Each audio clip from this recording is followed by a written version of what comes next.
Okay? Each one, no,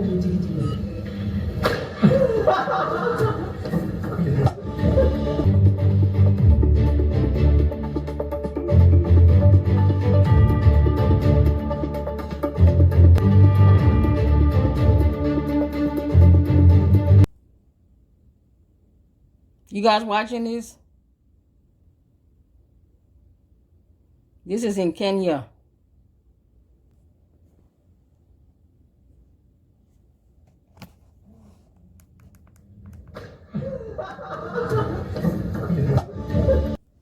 As much as this video is troubling, we know the Chinese, that's part of the culture. They're just, most of them, not all, of course. Why you think, I mean, years ago the laws in China, you had to only have 2 children. If you have more, they have to kill your third baby, and they pay your neighbors to snitch on you. The government is just a mess. That we all know that. But so I'm not even surprised for Chinese to treat their citizens or somebody else's, another citizen, like that.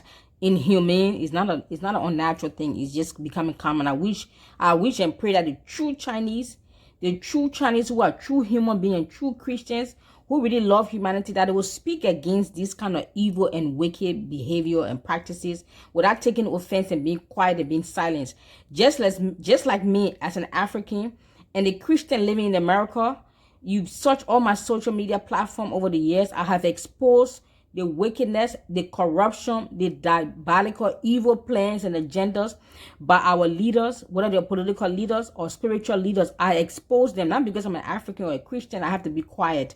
I expose evil, whether it comes in the skin of a black man, Chinese man, white man, period. Evil must be exposed. We who are considered the good and decent citizens of society, not that we're perfect, but if these kind of things can enrage you, you shouldn't keep quiet whether you're Chinese or African or not.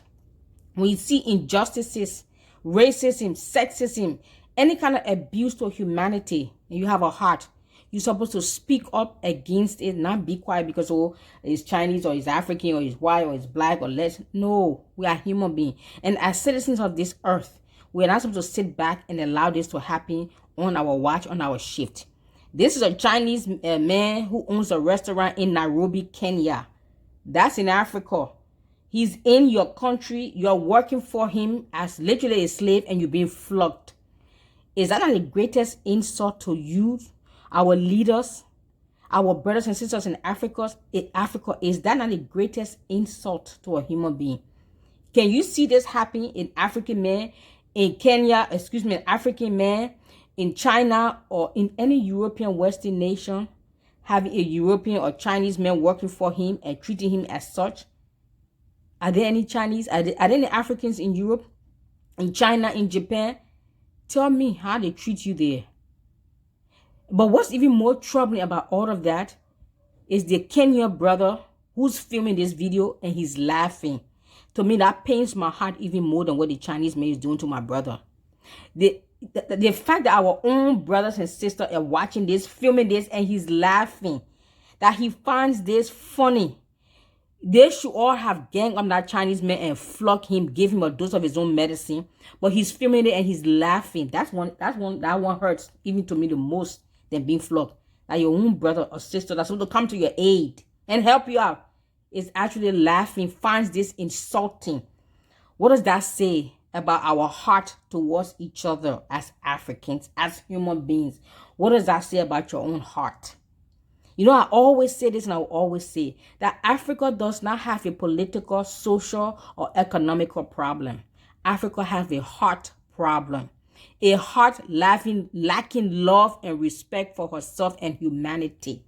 Because if that brother who's filming this and laughing in the background, if he had any kind of love and decency for his brother, he would intervene.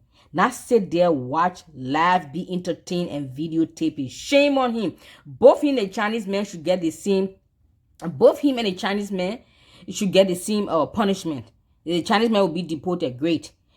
Because he is a citizen of Kenya, the black dude, he cannot be deported, but he needs to be punished. It's like you watching somebody being raped. And you videotape and you laughing. Are you not what's the word? An assassin? Excuse me. What's the word I want to use? Somebody help me. Are you not an accomplice to rape? Watching somebody commit a crime, are you not an accomplice? without intervening and trying to help or call the police. He's sitting there laughing. He probably sitting there laughing because he probably also an employee and he wants to save his own butt and save his own job. So he afraid to say something, so he laugh and videotape it. Faster, no beat, no beat. Okay? Hit once. No beat. See the Kenyan man out there laughing.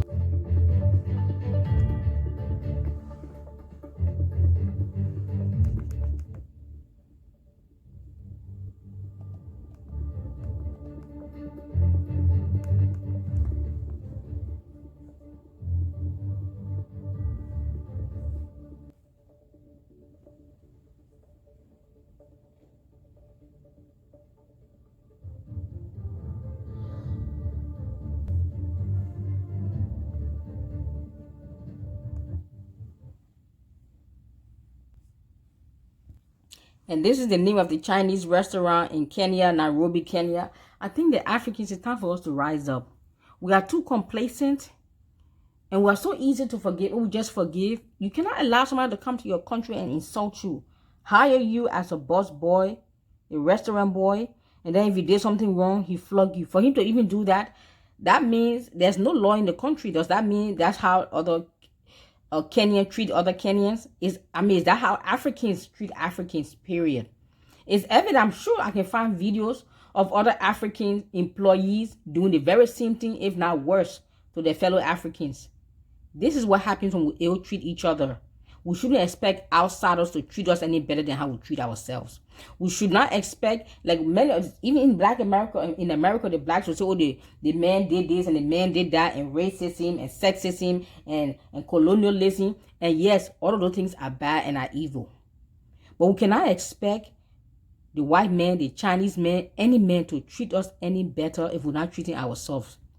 If we are ill-treating and disrespecting and dishonoring and shaming ourselves, we shouldn't expect somebody else to treat us any better. Until Black lives and African lives begin to matter to Africans and to Blacks, we shouldn't expect it to matter to anyone else, whether in the continent or outside. This is Dagnet Strikes Again. Thank you.